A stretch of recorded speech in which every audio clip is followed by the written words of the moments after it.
Hey everybody, what's going on? I'm eating gumbo, so everything's good over here. These are some ornaments that I made last year. They were intended as ornaments. I gave most of them away with little ornament stands, but because the bottom of this terrarium planter thing is flat, you could also just put it on a shelf somewhere. These are the terrariums from Dollar Tree. I have some of their moss-covered rocks, which I haven't been able to find for like months. I don't even know how long. I have a couple of little succulents, some rock salt, some Epsom salt, Mod Podge, a couple of little greenery things, some moss, and a couple of pairs of tweezers. You don't need 3 pairs of tweezers. You might not even need any if you don't have big fat sausage fingers like me.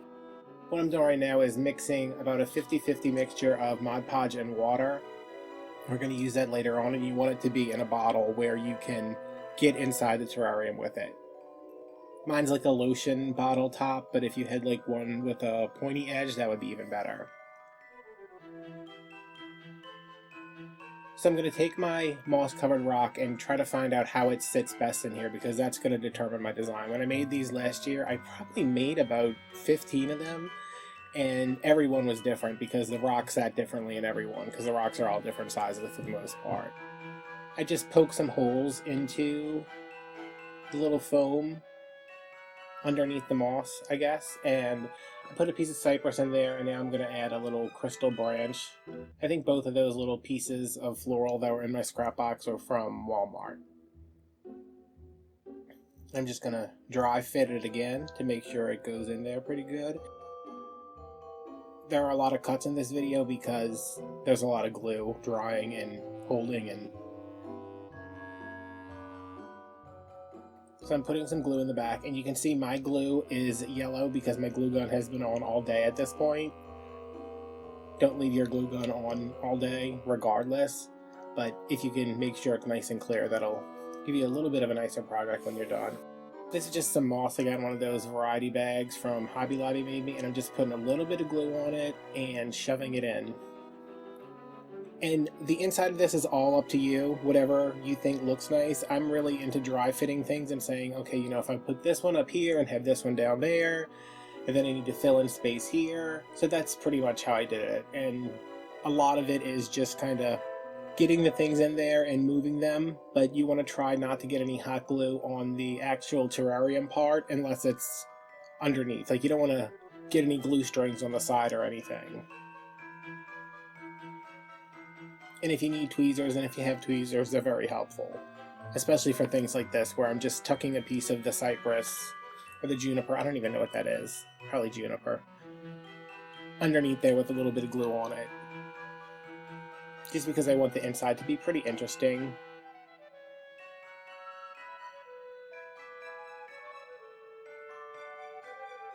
That's what it's looking like right now. And these were very hard to film and photograph just because there's so much glare from all my lights, and then outside my camera didn't know what to focus on.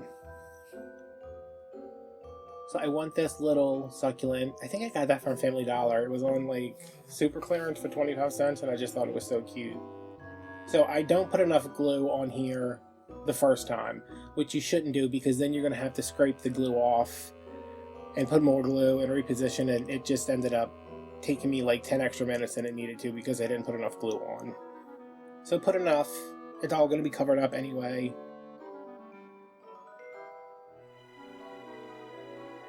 So that's pretty much something I'm happy with.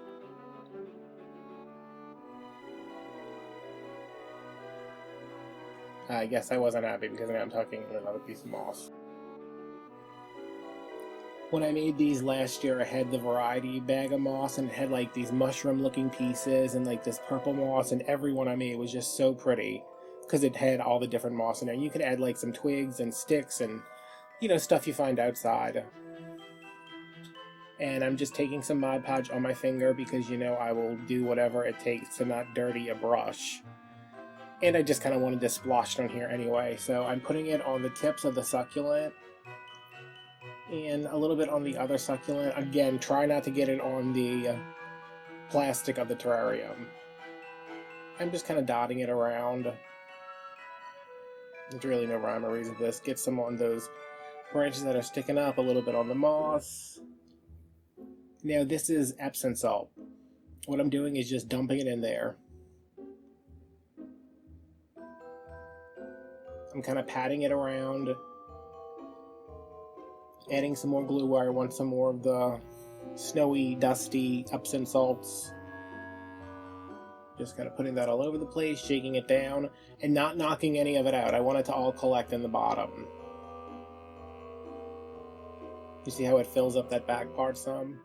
Now I'm taking my rock salt, and I'm just going to dump it in the top, shake it all to the back, and then shake it again to kind of level things out. And when you're adding rock salt and Epsom salt, just remember, you can add as much as you want, but every time you add a little bit of it, it gets heavier and heavier. So just keep shaking back and forth, knocking everything off that doesn't have glue on it. Like, you want it to stick where the glue is, obviously, but you want everything else to go to the bottom.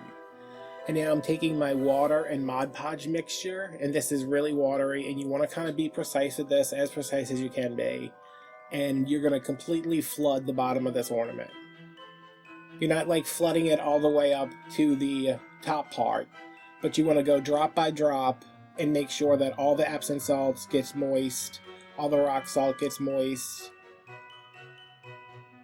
because once it dries, it's going to like hold everything together, obviously. And these took, I'm going to say they took like a day or two, and that's in New Orleans where the humidity is 9,000%. So if you're somewhere drier, they could probably dry overnight, because it is a lot of water in there, and the water dries faster than the Mod Podge. But yeah, and I'm knocking it around to make sure I don't hear anything still moving. And I'm adding a little bit more here because there's some rock salt in the little opening that I don't want to come out. But yeah, just keep knocking it back and forth, and if you hear stuff moving around, add some more glue. Add some more Mod Podge. And if you wanted to, you could tie a ribbon on top. I did not, because I just like the simplicity of it. And yeah, everybody gave these two loved them, and they were maybe, let's say, $4 to make. Terrarium's $1. Those succulents, the big ones, are $1. If you put two big ones in there, it'd be $2 from Dollar Tree. But I hope you guys liked it. I will see you when I see you, and have a nice day. Bye.